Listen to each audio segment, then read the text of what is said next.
Each blink of orange light brought the shape to life in an otherwise empty night. A young man dangling by a string. That right there is one of the most powerful lines that I've ever read in my life, because I made the decision to actually write it. Justin Addis here, aka the Roadside Writer, and today I'm going to talk to you guys about my ebook, Strand, the Silver Radio. I have already done a video where I went over the basics of the story of Strand, but that's not what I'm here to do today. When I say talk about Strand, I mean I'm going to read you the first chapter. Reading your work out loud is a great activity that I always preach. Every writer should do this. It helps you catch mistakes. But what I'm about to do is kind of a different activity that I also think other writers should do. You should absolutely read your work out loud to other people. It's important for you to share your story with people, even if it's just a small sample. It's very easy to imagine this kind of romanticized publishing notion that you're going to write your book and either send it to a publisher or publish it online. And that's it. It's very anonymous. You know, the reader's over here in a different universe reading your book and you're safe at home in your bed, drinking coffee. But that's not how it works. You never get to the point where many readers are reading your book, or at least it's not very likely, if you just kind of shell up and don't connect yourself to your work. You don't believe in your story. You don't put yourself out there and show how important the story is. So this will be the first time that I've ever read to an audience, and I figured it was a good time to share my own creative work. You guys, my subscribers who've been following me on this crazy journey for the past year, can see what my creative work is like, you know, see my techniques in action. If you like what I do with this channel, please subscribe to the Roadside Writer, click like on this video, and hit the bell icon. Your support means so much to me, and I noticed something very odd the other day when I was going over my YouTube metrics, that 90% of the people who watch my videos are not subscribers. The reason this is a challenge for me is because it's very hard for me to tailor my videos to what you guys prefer, enjoy, and find useful if I don't know who my audience is. So please take a few seconds to click a few things for me, and I can pour that support directly back into providing better, high-quality writing help content for you guys. Another great way you can do that is to support me on Patreon. You can help me get rid of this obnoxious banner in the lower half of my videos. All of that gets funneled back into providing better, high-quality writing content for you guys. And with that, I present to you the opening chapter of my dystopian sci-fi adventure ebook, Strand, the Silver Radio. Each blink of orange light brought the shape to life in an otherwise empty night. A young man dangling by a string. It was late enough that no one was there to see him on Path 46, though its daytime traffic was the thickest in the Green Knoll area.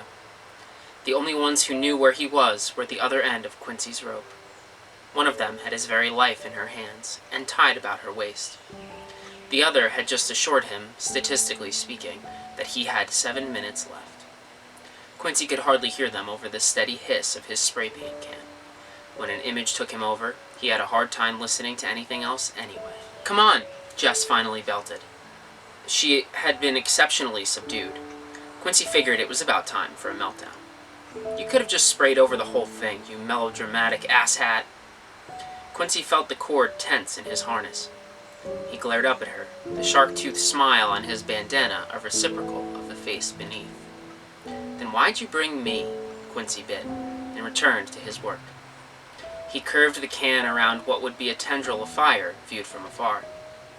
His mind was too busy translating fine detail to large-scale image to give time of day to Jess, of all people. "Let the man do his thing, or we miss the point," Aaron chided her then. "But you do have about 4 minutes left," to Quincy. The illustrator sighed without much awareness. He did have a brief wonder about the precision of Aaron's math, with that chip stuck in his skull. Time didn't have the same meaning when he was at the canvas. A breath could last 4 minutes to Quincy just then. He slipped the can in his belt and swept up another in a single motion. He applied the faintest pressure to the nozzle. It bled a fine glaze of red around the orange body of his mural. "You have no idea how—" Jess began sharply, only to trail off into a mumble. The loosening of his lifeline caught Quincy's attention. For the first time in 30 minutes, he took a full, focused look upwards. When his eyes adjusted to the now muffled flashes of road sign light, he saw Jess as if for the first time. Her face frozen in thought, green eyes peeking through strands of dirty brown hair. Something about her was almost beautiful. "Hey, Gearhead, what exactly does your fancy toy say about Bolt Ranger patrols tonight?" Aaron's face was stuck in the same stunned expression. "That they're not due here until traffic is authorized in 3 minutes, he muttered numbly, like one who'd gone from checking their opponent to facing checkmate in a single move. Quincy knew the look. Aaron's brain and that plate tucked in it were ping-ponging signals faster than lightning cooks an onion. Of all the augments he'd seen since his class began their fitting, cranial ones astounded him most. "Quincy, skip the meeting spot. They're too close. Do not approach us until the academy." Some rope let out from around his waist. A drum roll stirred up in Quincy's chest. Sweat popped from his skin. In a second, he was reduced from artist to child. "Don't, just pull me up," Quincy pleaded with the girl he suddenly remembered had his life in her hands. She was already unraveling the rig. "Use those pistons to pull me up. Hell, what are you good for?"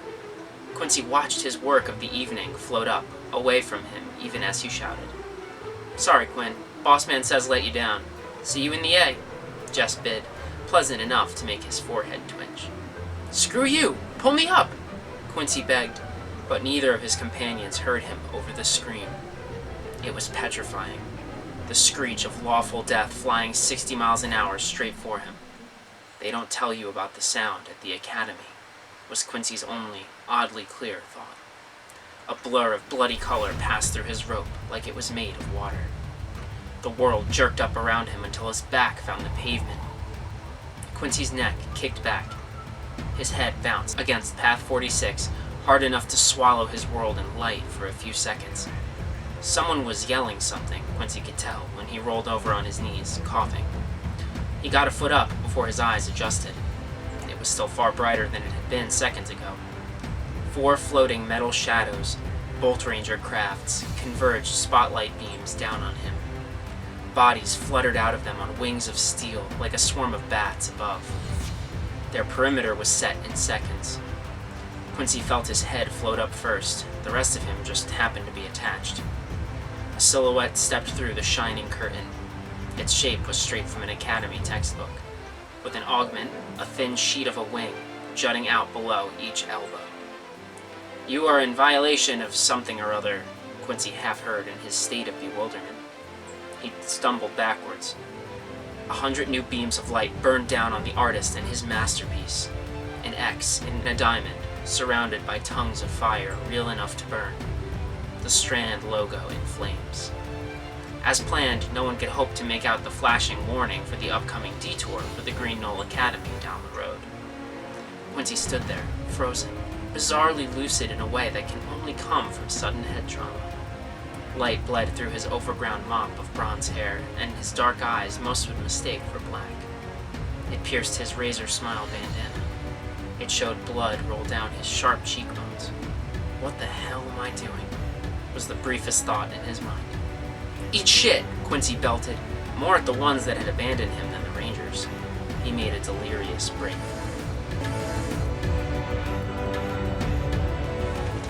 Okay, let out the applause you've been holding in. I really was always someone who was wary about sharing their work. Many writers will say, I'm my biggest critic, and that was totally true for me.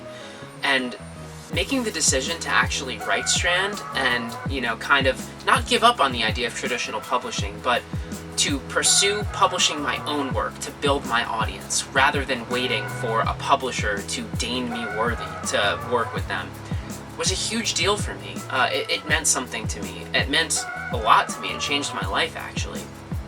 To look myself in the eye in the mirror and say, Justin, you have some great ideas in here, and it's not your fault that they haven't seen the light of day, but you can make sure that they do. You can self-publish. You can build your own audience, I still have plans to write other projects in other series to be traditionally published, but Strand is mine. Strand is for me to share with people who believe in me, and it helped me believe in myself. So in that intro chapter there, you get a pretty great introduction to the world of Strand. You get to see that, our protagonist, Quincy, is a creative mind. He's living in a world that has really strict law enforcement. He's living with people that have biological augments. Maybe you're wondering, does he have one? Who knows?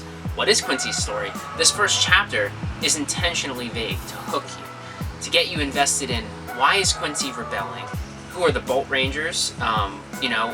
It gives you the briefest glimpse into the control that Strand has over everything, and the fact that there are people that don't like that. These three young adults that are completely discontented with the system to the point where they're out vandalizing stuff. So you get a basic idea of what you're in for, not enough that you can even picture where the story is really going to go. And that's how I wanted it. I wanted you to wonder, to be hungry. So I really hope you guys enjoyed the first chapter of Strand the Silver Radio. Please don't hesitate to comment, whether your impression of it was good or bad. Don't hesitate to comment on this video and let me know. I thrive on that feedback. When, if it's good, hey, you inflated my ego. If you think that something needs to be improved, I can channel that into the next entry in the series. And if you're a writer watching this video right now, I challenge you, before my next video comes out next week, to read some of your work. It doesn't have to be a whole chapter, it can just be a paragraph, to someone else out loud. Be proud of what you wrote and stand by your story, believe in it, and believe in yourself. Thank you guys for watching. Remember to subscribe, hit like, and hit the bell icon. If you can, give some support to me on Patreon. You can help me get rid of this banner. Let me know, guys, if you enjoyed me reading out loud. I'd be happy to go through the entire book this way if you guys really enjoyed it that much. I don't have the best reading voice. Sometimes when it gets a little more into it, I do voices for different characters and whatnot. So if you guys really like that, I'd be happy to make a video series out of this. If that first chapter hooked you and you're really curious to see what happens next, Strand the Silver Radio is free on Kindle Unlimited, and if you don't have Kindle Unlimited, it's $1.99. There will be a link to that in the description below, along with everything else I mentioned. Thank you guys so much for your support. I hope you're all doing okay with this pandemic nonsense, and I'll be here filming writing help videos to help you laugh and learn and just keep you company while you're stuck inside. Roadside Writer, out.